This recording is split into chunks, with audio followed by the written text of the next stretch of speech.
शाहिद अफरीदी ने एक बयान जारी करके भारत की आलोचना की है और इस आलोचना के बाद में तमाम सवाल जो हैं वो अब भारत की सरकार पर भी कहीं ना कहीं खड़े होते हैं। और सबसे बड़ा सवाल तो यह है कि खुद देश के गृह मंत्री अमित शाह के लड़के लाडले जो हैं यानी जय शाह, उनका फोटो अब वायरल हो रहा है शाहिद अफरीदी के साथ में। बीजेपी के जो मंत्री हैं जो संसद में खड़े होकर बोलते हैं, आतंकवाद के खिलाफ बोलते हैं, पाकिस्तान के खिलाफ बोलते हैं, हर मुद्दे पर बोलते हैं, अनुराग ठाकुर, उनका फोटो शाहिद अफरीदी के साथ में वायरल हो रहा है। तो क्या आखिर ऐसे बयानों को बढ़ावा देने का काम कहीं ना कहीं बीजेपी कर रही है? आखिर ऐसे लोगों से संबंध बनाना किस हद तक ठीक है? क्योंकि आपको मैं बताऊंगा कि शाहिद अफरीदी ने आखिर क्या कहा है।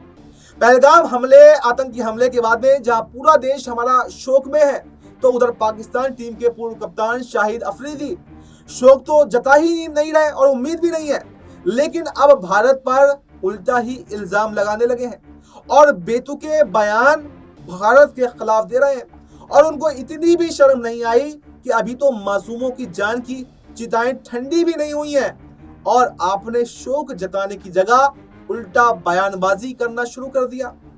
अफरीदी ने भारतीय सुरक्षा बलों को नालायक और निकम्मा तक कह डाला, क्योंकि उनका कहना यह है कि कश्मीर में 8 लाख सैनिक मौजूद हैं, तो 8 लाख सैनिकों की मौजूदगी के बावजूद वो हमला रोकने में आखिर नाकाम कैसे रहे। अफरीदी ने तो भारत द्वारा पाकिस्तान को दोषी ठहराने के दावों पर भी तंज कसा और उन्होंने ये तक कह दिया कि पटाखा भी अगर भारत के अंदर फटता है तो वहां ये कहा जाता है कि इसमें पाकिस्तान का हाथ है, ये सब पाकिस्तान ने किया है। लेकिन तमाम सवाल खड़े ये हो रहे हैं कि आखिर अफरीदी इस तरह के बयानबाजी क्यों कर रहे हैं। और उन्होंने न सिर्फ बयान दिया, उन्होंने भारतीय मीडिया पर भी एक हमला बोला है। उन्होंने ये आरोप लगाया है कि इस हमले के 1 घंटे के बावजूद ही, 1 घंटे के भीतर ही पूरी एक स्क्रिप्ट जो है वो बॉलीवुड कहानी की तरह लिखी गई और भारतीय मीडिया ने इसमें जहर घोलने का काम किया है। उन्होंने भारत पर यह आरोप लगाया है कि भारत ने खुद अपने लोगों को मारकर पाकिस्तान को बदनाम करने की कोशिशें की हैं और ये बिल्कुल भी बर्दाश्त नहीं किया जाएगा। वो उल्टा ये आरोप लगा रहे हैं कि भारत जितने भी आरोप लगा रहा है कि पाकिस्तान आतंकवाद फैला रहा है, पाकिस्तान की ये कायराना हरकत है, पाकिस्तान की ये करतूत है, ये नापाक हरकत है, उन्होंने कहा है कि ये सिर्फ एक पॉलिटिक्स जो है वो स्टंट है, ये सिर्फ जो है एक स्क्रिप्ट लिखी गई कि आखिर पाकिस्तान को कैसे बदनाम किया जाए। यानी आप देख सकते हैं कि किस तरह से यहाँ पर भारत के ऊपर बेबुनियादी आरोप यहाँ पर पाकिस्तान के पूर्व क्रिकेटर शाहिद अफरीदी जो हैं वो लगा रहे हैं। थोड़ी बहुत शर्म भी उनमें अब बाकी नहीं बची है। अगर थोड़ी बहुत भी शर्म उनके पास में होती तो वो इतने बड़े हादसे के बाद में, जहां दुनिया इस हादसे पर शोक जता रही हो, कम से कम इस तरह की बयानबाजी तो नहीं करते।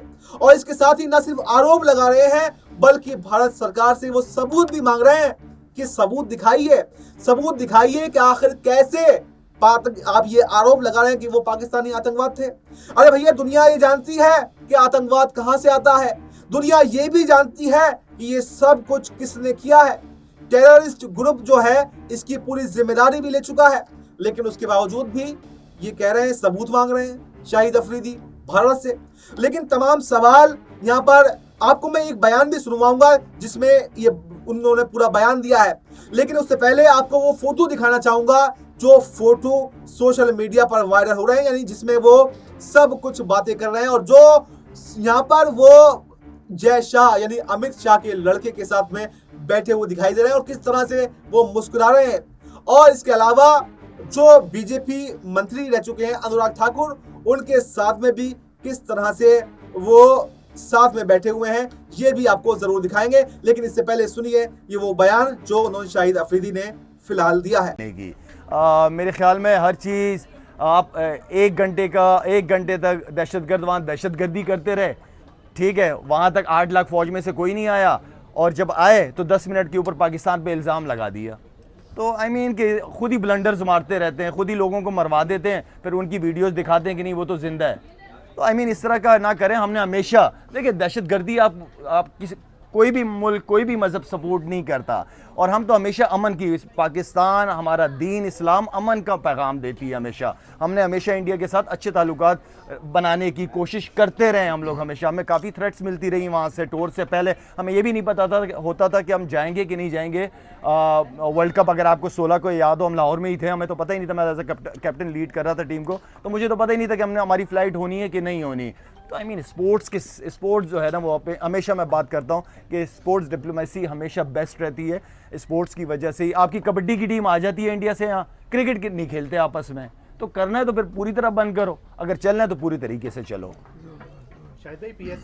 तो आपने देखा कि किस तरह का बयान यहाँ पर शाहिद अफरीदी देते हुए दिखाई दे रहे हैं। और न सिर्फ ऐसे ही, बल्कि बाकायदा प्रेस कॉन्फ्रेंस करके एक जो है संयमित रूप से, यानी कि प्री प्लान तरीके से, और न सिर्फ ये बयान उन्होंने दिया है, एक के बाद एक कई हमले जो हैं उन्होंने भारत की सरकार पर, भारत की सेना पर, और यहाँ पर कई गंभीर सवाल खड़े किए हैं।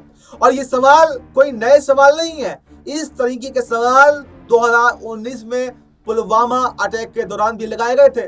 तब भी ऐसे ही सवाल लगाए गए थे कि आखिर सबूत दीजिए कि कैसे वो पाकिस्तान ने किया है, आखिर सबूत दीजिए कि कितने लोग आपके मारे गए, आखिर ये सबूत दीजिए कि आखिर आप हम पर ही आरोप क्यों लगा रहे हैं। और उसके बाद में जब एयर स्ट्राइक की गई, उस पर भी सबूत मांगे गए। तो तमाम तरीके से पाकिस्तान की जो हरकतें हैं वो पूरी दुनिया जानती है। आतंकवाद का आका पाकिस्तान को कहा जाता है, और पाकिस्तान से ही सारी दुनिया में आतंकवाद फैलता है। और कई बार तो इसको लेकर मामला गर्मा भी चुका है, और इस बार भी भारत जो है वो चुपचाप बैठने वाला नहीं है। लेकिन सवाल तमाम यहाँ पर खड़े होते हैं बीजेपी के ऊपर कि आखिर इतने दिन बीत जाने के बाद भी, आज 28 तारीख है, 28 अप्रैल है, और 22 अप्रैल को ये हमला हुआ था। 6 दिन बीत जाने के बाद भी आखिर अब तक कोई जवाबी कार्रवाई क्यों नहीं की गई। अगर जवाबी कार्रवाई की गई होती तो आज शाहिद अफरीदी जैसा व्यक्ति आकर ऐसी बात न बोलता। वो ये भी कह रहा है कि इसको बातचीत करके समझौता कर लेना चाहिए, आखिर सबूत पेश करने चाहिए। हमारी तरफ से ये नहीं किया गया है। इस कोई भी कार्रवाई अगर भारत करता है तो खुद बिलावल भुट्टो भी कह चुके हैं कि अगर सिंधु नदी का पानी रोका गया, कोई भी आंख दिखाने की कोशिश अगर भारत ने की, तो फिर खून की नदियां बह जाएंगी। हम परमाणु संपन्न देश हैं, यानी परमाणु की धमकी भी बार बार पाकिस्तान दे रहा है, लेकिन हम अभी तक चुप बैठे हुए हैं। और सवाल सबसे ज्यादा उठते हैं गृह मंत्री अमित शाह पर, क्योंकि खुद उनके लड़के का फोटो जो है वो शाहिद अफरीदी के साथ में वायरल है। बीजेपी के सांसद यहाँ पर जो है, यहाँ पर अनुराग ठाकुर, उनका फोटो उनके साथ में वायरल है। अगर अब तक ये कोई विपक्षी सांसद होते या विपक्षी नेता होते तो ये आप भी जानते हैं उनके खिलाफ कार्रवाई हो गई होती, उनके खिलाफ तमाम जांच एजेंसियां लग गई होती। लेकिन क्योंकि बीजेपी के नेता हैं, क्योंकि ये बीजेपी के गृह मंत्री के बेटे हैं, इसलिए इन पर कोई कार्रवाई नहीं हुई। यानी किस तरह का बढ़ावा कहीं ना कहीं जो है, मैं ये नहीं कह रहा हूं कि यहाँ पर जय शाह का इसमें कोई हाथ है या अनुराग ठाकुर का कोई हाथ है, लेकिन मैं ये कह रहा हूं कि आखिर ऐसे लोगों से रिश्ते रखने का क्या फायदा जो खुद आपके खिलाफ बोलते हो, जो आतंकवाद को बढ़ावा देते हो, जो आपकी सुरक्षा व्यवस्था पर सवाल खड़े करते हो, जो आपकी सेना पर सवाल खड़े करते हो, जो आपकी गवर्नमेंट पर सवाल खड़े करते हो।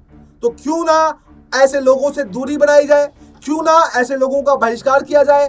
और वही दोगली राजनीति जो बीजेपी करती है, अगर ये विपक्ष के लोग होते, अगर ये विपक्ष के नेता होते, तो यहाँ पर अब तक उनके खिलाफ जांच एजेंसियां खड़ी कर दी गई होती।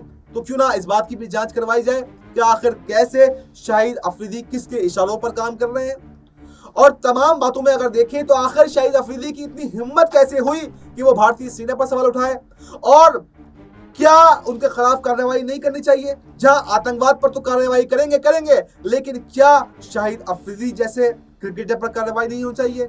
अभी तक उनके चैनल को भी बैन नहीं किया गया। जो चैनल 16 बैन किए गए हैं, सरकार ने 16 चैनल बैन किए हैं, शुएब अख्तर का चैनल बैन किया, तमाम चैनल बैन किए हैं, लेकिन शाहिद अफरीदी का चैनल अभी भी बैन नहीं किया गया। तो क्या आपको नहीं लगता कि शाहिद अफरीदी का भी चैनल बैन होना चाहिए? और क्या आपको ये नहीं लगता कि ऐसे क्रिकेटर को न सिर्फ उनका बाइकआउट करना चाहिए, बल्कि पहलगाम का बदला लेकर पाकिस्तान को ये बता देना चाहिए कि आखिर तू हमसे क्या सबूत मांगेगा। तेरी कायराना हरकत हम जानते हैं, क्योंकि पहले भी इस जैसे ना जाने कितने हमले जो है वो पाकिस्तानी आतंकवादी जो हैं वो कर चुके हैं। तो क्या इस मामले पर अब प्रधानमंत्री मोदी अब बड़ा एक्शन लेंगे और क्या गृह मंत्री अमित शाह इसका एक्शन लेंगे? क्या एक बार फिर से आतंकवाद की कमर तोड़ने का काम भारत करेगा, या सिर्फ हवाई बातों में सिर्फ जांच चल रही है और इसको कहते हुए पूरा मामला दबा दिया जाएगा? फिलहाल इस रिपोर्ट में, इस खबर में इतना ही। इस पर आपका क्या कुछ कहना है कमेंट बॉक्स में अपनी राय जरूर दें और हमें दीजिए इजाजत। नमस्कार।